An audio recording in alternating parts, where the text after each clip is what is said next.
This podcast episode was made possible in part with support from Sacred Rights, a project funded by the Henry Luce Foundation and the E. Rhodes and Leona B. Carpenter Foundation and hosted by Northeastern University.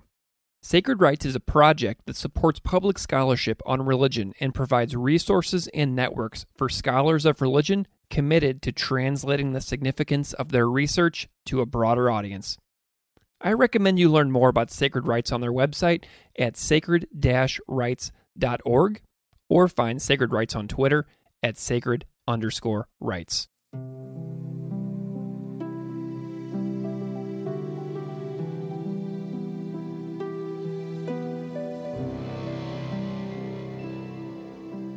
Welcome to Classical Ideas. This is a podcast where, since 2017, I, Greg Soden, have discussed all things religion with a variety of fantastic scholars, historians, journalists, and educators. On this episode, I am delighted to welcome Dr. Bhakti Mamtora. Bhakti Mamtora did a Ph.D.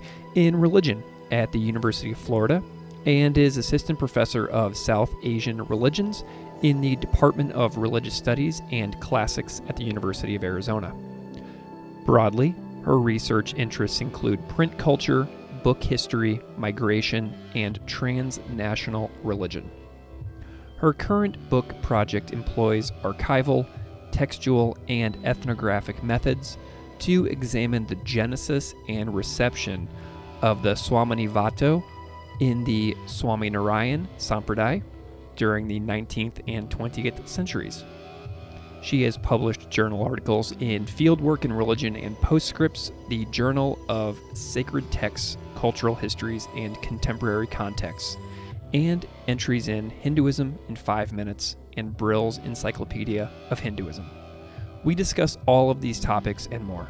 Please enjoy my conversation with Dr. Bhakti Mamtora.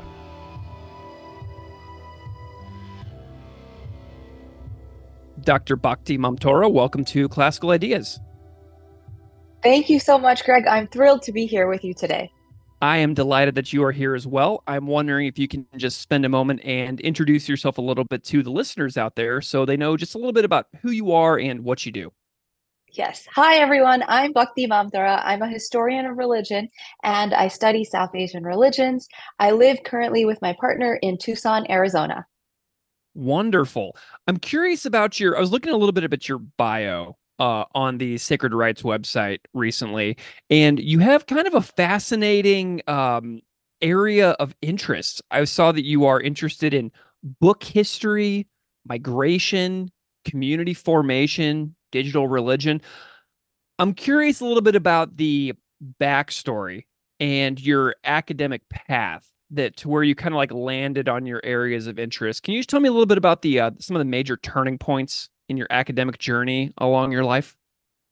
Yes, absolutely. So my academic journey, at least with regards to higher ed, began at Fordham University. And while I had enjoyed the sciences throughout high school and planned to pursue it in college, I took a course in communications and media studies, and that really introduced me to the power of storytelling, the ways that narratives impact lives and perspectives. So I decided to become a journalist, and I'd say that was the first turning point. The second occurred the summer before my senior year. And as a child, I traveled to India, the country that my parents migrated from, less than a handful of times. But this visit was a little bit different. I'd ended up staying longer than I had ever before, a whole 2 months. And I'd visited more houses of worship and roadside shrines than I'd ever seen in my life. And so it was during this trip that I'd realized that the religions of South Asia, or the religions of South Asia, are the stories that I wanted to tell. And the first step for me was getting academic training in South Asia. So I went to the University of Pennsylvania and got a master's degree in South Asian studies, where I first studied Sanskrit and learned to read Kavya like the Raghuvamsha, and examined the region of South Asia from a variety of disciplinary perspectives. But 2 years wasn't enough. Thereafter, I began my Ph.D. at the University of Florida. I worked with scholar of Hindu traditions, Dr. Swaminarayan, and I specialized in the analysis of sacred texts, wrote a dissertation on the content, history, and making of the Swāmīnī Vāto. Can you just tell me a little bit about the field of book history? Because I've never talked about that on the show, and I'm just wondering if you can just like explain what that is and maybe why it matters to you. Because I think that term caught my eye so much when I was looking at your bio. In a nutshell, it's examining the ways that oral teachings go into, or not even necessarily oral teachings, but just how books come into being, the material processes of it. What does it look like if it's going from manuscript to print? When I was looking at some of your work, I noticed that you have a current book project in the works, and you're doing some work on oral teachings and how they become scripture and sacred text in like 19th century Western India. And I would just love to know a little bit about the basics of this book project that you've got going on in development right now. And just tell listeners a little bit about, what you're working on and what we can expect. So, my current book project focuses on how oral teachings become sacred text in 19th century Western India, particularly the region that's now known as Gujarat. And while scriptures or sacred texts are important across religious traditions, they sometimes tend to be seen as fixed or given entities that people refer to for theological insights and for everyday practice. And my work examines the content and history of the Swāmīnī Vāto, which is an anthology of oral teachings given by Gunadithanand Swami of the Swaminarayan Sampraday. I'm interested in examining the impact that sacred texts have on the development of religious traditions and the material processes by which sacred texts come into being. Gunadithanand Swami delivered his teachings near Junagadh, where he resided for about 40 years, and in nearby towns, and while traveling to Swaminarayan temples in Ahmedabad and in Vartal. And his teachings were very colloquial. He used everyday examples that were comprehensible to his audience. And he provided teachings on theology, the human condition, the futility of material pleasures, introspection, and more. So, for example, Gunadithanand Swami often encouraged self-reflection in some of his teachings, and it's captured in this one where he says, one should constantly introspect and think, what have I come here to do and what is happening? In other teachings, he advises individuals to serve and see virtues in others, and he says, serve others according to the extent of one's faith, but never perform disservice. What would be a disservice? To focus on the faults of others. So he sometimes gave these teachings in assemblies, sometimes while traveling, and sometimes in one-on-one conversations. And Gunadithanand Swami's teachings had a profound impact on the individuals who endeavored for spiritual progress, as well as the early history and eventual growth of the Swaminarayan Sampraday. So much so that almost all denominations of the Swaminarayan Sampraday revere the text as sacred. And many people have a daily practice even, of reading the text, and it's often sermonized upon in religious assemblies, in domestic and temple spaces. What's equally fascinating is the making of the Swāmīnī Vāto, and here's where my interest in book history comes in. When Gunadithanand Swami was speaking, 5 of his lay and monastic disciples of diverse social, economic, and caste backgrounds took notes for themselves, kind of like how students would take notes in a classroom for personal keeping, review, and learning. So you have these sets of notes that are then collected and assembled into a manuscript. And when the printing press reaches Gujarat, you have individuals like Jaga Swami and Balmukund Swami, who were the direct disciples of Gunadithanand Swami. They worked with lay disciples and printing houses to publish the Swāmīnī Vāto.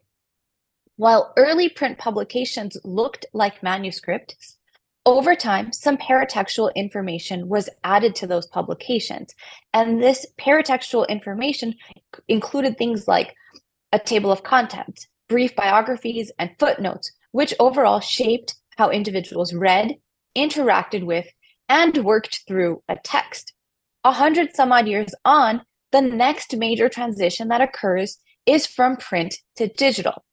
And in the last decade, multiple applications of the Swāmīnī Vāto have been developed by individuals and denominations of the Swaminarayan Sampraday. And some of the more robust applications, such as the Swāmīnī Vāto study app, give individuals a choice of reading the text in English, in transliteration, or in Gujarati, and contain definitions of terms that are hyperlinked, an option to listen to an audio clip of the teaching, integrating that oral element, and overall providing greater accessibility, enabling individuals to engage with the text in multiple ways. Within the context that I analyzed, the Swāmīnī Vāto is seen as a living scripture for a couple of reasons. First, the speaker, Gunatithanan Swami, embodied the teachings that he delivered. Second, Gunatithanan Swami is revered by that tradition as a divine being whose successors then continue to embody those teachings and explain the meanings of them to subsequent generations. And third, communities of lay and monastic individuals read, recite, and study the Swāmīnī Vāto and try to practice that in their everyday context. Is this derived from your dissertation research? Yes, so this is derived from my dissertation research. I had, with the support of the Fulbright Fellowship, was able to spend a year in India where Awesome. I conducted archival and textual research, and then also was able to work with people, interview them, and learn about their experiences with this particular text. Where are you in the adaptation process from the dissertation into the book form? In terms of where I am with the book project, I have revised a couple of chapters. I'm working on completing further revisions to some additional chapters, and I expect to have it ready in the next couple of months to a year. Awesome. I'm curious about some of the broader significance and some of your findings that might be, really relevant to listeners out there who maybe aren't involved in academia or who just, are curious about some of the bigger, broader significance of what you're doing. This project is extremely fascinating for a number of reasons, particularly in the kinds of questions that it raises and addresses. So one, why do some words matter more than others?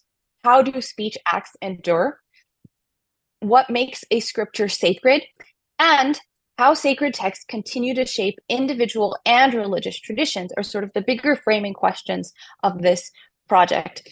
Zooming in a little bit more, this project provides insight into the early history of the Swaminarayan Sampraday, which is a Hindu devotional tradition that was founded by Swaminarayan at the beginning of the 19th century in present-day Gujarat. Swaminarayan hailed from Chappaya in the northern part of the Indian subcontinent, and he journeyed across India before settling in Gujarat and establishing this religious tradition. During his lifetime, Swaminarayan consecrated 6 temples, ordained 3,000 swamis or monks, inspired devotional living and ethical living, and supported the production of sacred texts in Sanskrit and regional languages. So what began as a regional movement with roughly 200,000 followers has evolved now into a transnational Hindu tradition with about 10 million followers worldwide. So my work brings us back really to the early history of this Swaminarayan tradition, and particularly the role of Swaminarayan's disciples, like Gunatithanan Swami, who is revered by many as his primary disciple and first spiritual successor in shaping the history and the development of the religious tradition.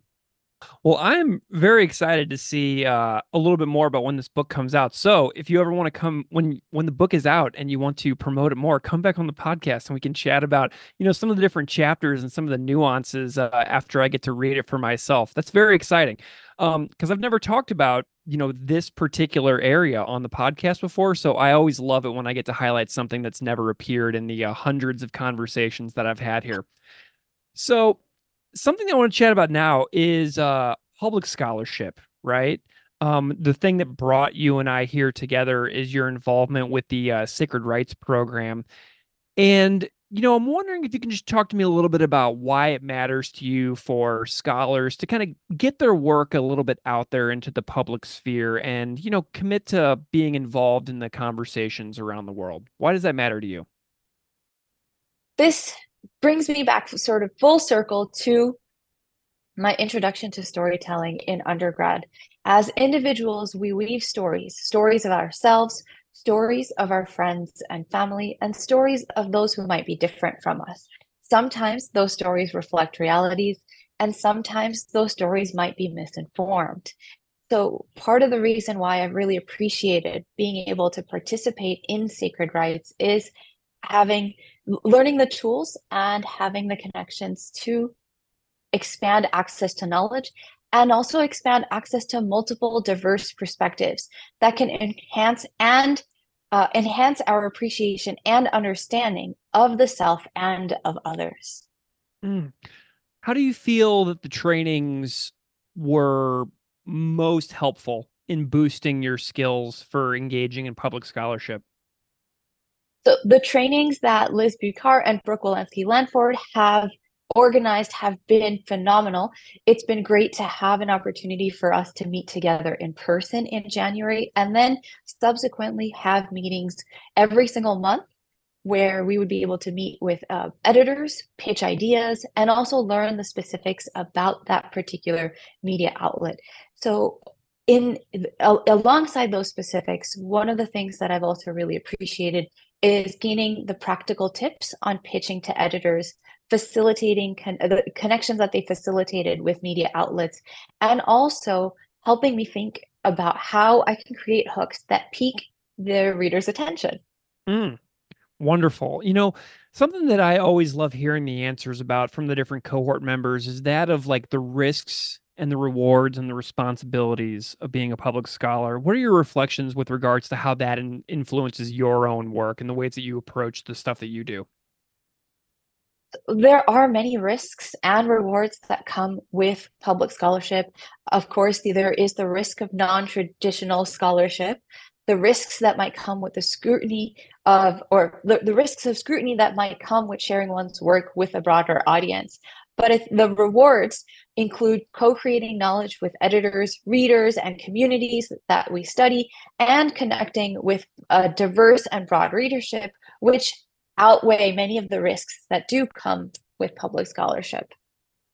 Wonderful. Were there any of your like trainings that really stand out to you, like with regards to what you were learning from your fellow cohort members? Because I know that you all learned from each other as well during the training process. So it's been a wonderful experience learning about the research expertise of my peers, connecting with them on monthly calls, and also seeing the vast areas in which they are contributing to in public scholarship on religion and expanding the public understanding of religion. What's been really fascinating in those conversations is having an opportunity to engage in conversation with my peers, to think about the pitches that they're making, provide each other with feedback, and think about how shared interests, how we can support each other through our shared interests in communicating and with the broader public. Fantastic. Well, Dr. Bhakti Mamtora, I am so delighted to learn about your forthcoming book project and hear about your interest in book history. Like I really enjoy seeing all the niches and the nuances of all the people who come on the podcast and see where this religious studies field that I always talk to people from within. It's so diverse and broad in the areas of interest and expertise that you all have that I love finding the little pockets and niches that everybody finds themselves working within. Or is there anywhere that you would direct people's attention to if you wanted to promote any of your several articles that you've got out or anything like that? Like, where can people find your work if you wanted to, direct people's attention to what you've done in the past? So you can find my academic work on postscripts and the fieldwork in religion. I have a couple of chapters in Hinduism in 5 minutes and the Brill's Encyclopedia of Hinduism. Some of my more public-facing work is available currently on the Revealer. And I would say to get in touch, please feel free to send a message on LinkedIn. Wonderful. Well, Dr. Bhakti Mamtora, thank you so much for coming on Classical Ideas and telling me about your life and your work and your research. It means a lot. Thank you so much for coming on the show. Thank you, Greg. It was a pleasure being here with you today, and I look forward to being back soon.